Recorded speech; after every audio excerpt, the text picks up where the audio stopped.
Puntahan natin, Senator, itong komento coming from a civic leader, si Teresita Angsi.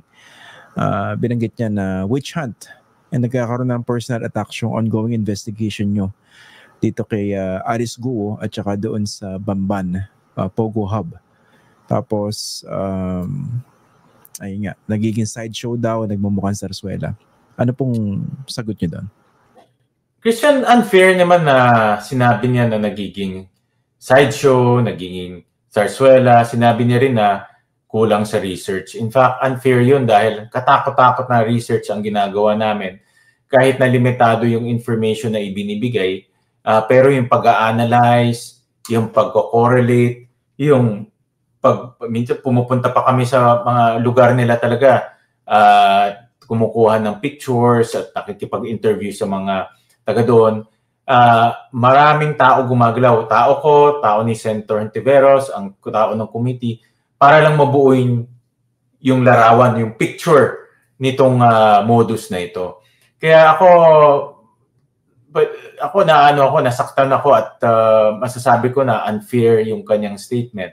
Dahil inumpisahan namin to sa Pogo, pero nung nakita namin na marami palang sangay ito, no, especially money laundering, in-expand ng committee yung investigation to include the other personalities. Dahil kung titignan mo lang yung Pogo at hindi mo titignan yung personalidad, hindi mo makukuha kung paano nangyari ito.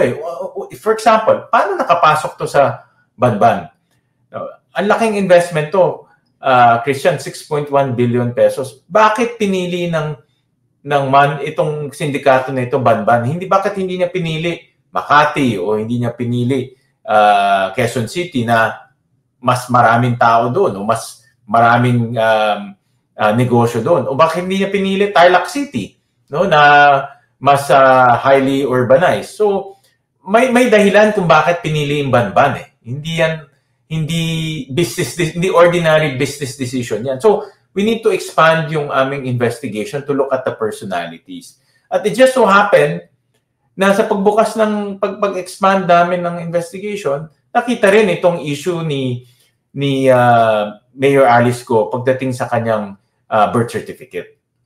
Ito pala, konting to refresh the memory of our viewers, kasi baka iba nagtataka, bakit si Sherwin Gatchalian nagsasalita dyan? Ito in fairness, si Senator Sherwin, na-cover ko yung mga previous hearings nyo under the previous administration, di ba? Nagkaroon na kayo ng hearing sa Pogo eh. And if I remember it correctly, kayong dalawa rin talaga ni Senator Risa, yung talagang tumutok dyan. Am I correct? Well, two things, Christian. Unang-una, yung nag-file ako ng committee report to ban Pogo dahil yung analysis nga namin, the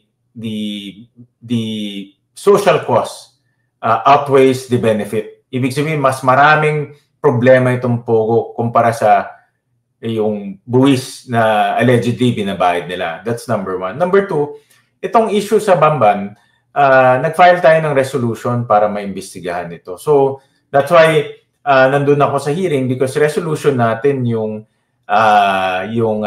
kasama sa topic o kasama sa agenda sa pag-iimbestiga nitong issue sa Pogo. So, in short, kayo yung nagpa-imbestiga nitong latest raid sa Bamban, Pogo Hub, tama ba?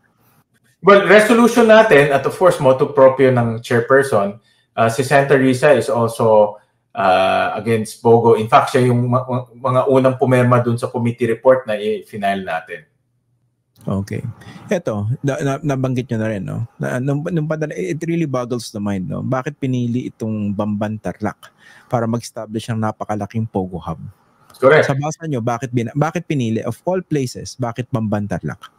Alam mo, kung normal na negosyante ka, kung nasa real estate ka, kasi I remember, sabi ni Mayor Go, may condominium, gagawa sila ng mixed-use development, condominium, may shopping mall doon. Kung ikaw ba, ang Banban is a second-class municipality. Pag pumunta ka doon, talagang probinsya siya, no? Probinsya, agriculture-based, malayo siya sa Tarlac dahil ang Tarlac is a city. Kaya magtataka ka, bakit gagawa ka ng ganung kalaking mall? Gagawa ka ng mga condominiums. Sino bibili naman ng mga condominiums doon. Hindi naman yung magsasaka bibili ng condominiums. Hindi naman yung mga magsasaka pupunta sa shopping mall. Kaya nagtataka kami, bakit doon? Bakit doon napili? Yun yung isang question na dapat tinanong ni Mayor Alice Go nung tinatayo ito o nung naging mayor siya, na bakit dito sa Banban? At Christian, itong investment na hindi maliit, 6.1 billion pesos yung cost ng 37 buildings. Even for Valenzuela standards, napakalaki ito. Matutuwa kami kung pumunta yan sa Valenzuela, yung investment na yan. Hindi yung Pogo, yung investment na yan. So, may mga questions na dapat tinatanong ng isang alkalde. Dahil hindi normal Hindi normal na yung ganung kalaking pera na galing sa mga dayuhan, mga Chinese, na mag-i-invest sa isang second-class municipality. Hindi out of common sense yung mga ganyan na aktibidad. Based sa investigation nyo, hindi kayo pinakadahilan ay yung taong inimbestigahan nyo, si Mayor Alice Guo. Yun ang kaya namin in-expand, no? Christian, yung amin investigation. Kaya nga nung sinabi ni Mr. Teresita Angsi, masakit sa amin dahil parang lumalabas na may personal kami. In-expand namin kasi yun yung tanong, bakit nga sa Banban? Ano ba meron sa Banban na wala sa Tarlac City, wala sa ibang mga San Fernando City ng Pampanga? Bakit hindi doon? No? Yun yung mga tanong na dapat tinatanong. At kaya in-expand namin at tinignan namin mga personalidad doon. At nung pagtitingin namin sa personalidad, lumabas itong issue ng kanyang birth certificate. Commercial lang konti Si Richard, yung isang viewer natin, nagtatanong.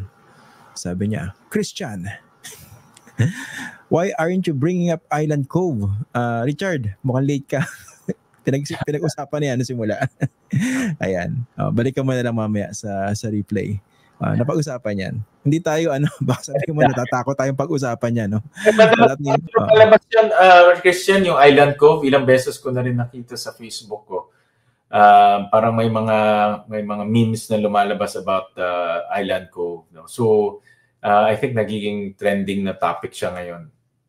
Pero hindi mo magandang i-expand rin yung investigation niya kasi napakalaki niyan Or do you need to really wait for, let's say, a victim to file a complaint? Tinitignan namin yung Pogo as a policy. Kaya nga kanina, in one of my interviews, nasabi ko nga na nanawagan ako sa ating Pangulo na i-ban na ang Pogo at wag nang tanggapin yung mga nagbabalak pa mag-set up ng Pogo dito. Dahil talagang under his administration alone, 6 na malalaking raids ang nangyari. Hindi malilit, Christian, mga libo yung mga nare-rescue at yung mga human traffic doon, libo rin. Kaya nakakasira ng imahe natin. In fact, pag pupunta ka ng YouTube, ang daming documentaries about Philippine Pogo. At nasisira tayo dito dahil sa ganitong hindi magandang negosyo. At dun sa mga nag-iisip na baka naman may sinisino kayo dahil baka tamaan dito kung nakasakaling silipin nyo yung Pogo dyan sa Cavite, baka, di ba, dinidikit dyan yung mga rimulya. Baka sinisino nyo sila. How do you respond to that? Like na sinabi ko kanina, typically, nagre-react ang gobyerno kung merong complaints, kung merong criminal activity, at sa ngayon wala pa akong nagre-report ng any criminal activity tungkol dyan sa Island Cove activities or Island Cove na Pogo Hub. Lumabas yan sa mga discussion namin, pero hanggat may lumabas at mag-accuse na merong human trafficking o hindi siya maimbestigahan o walang pwedeng warrant of arrest or search warrant na pwedeng ilabas para maimbestigahan yan.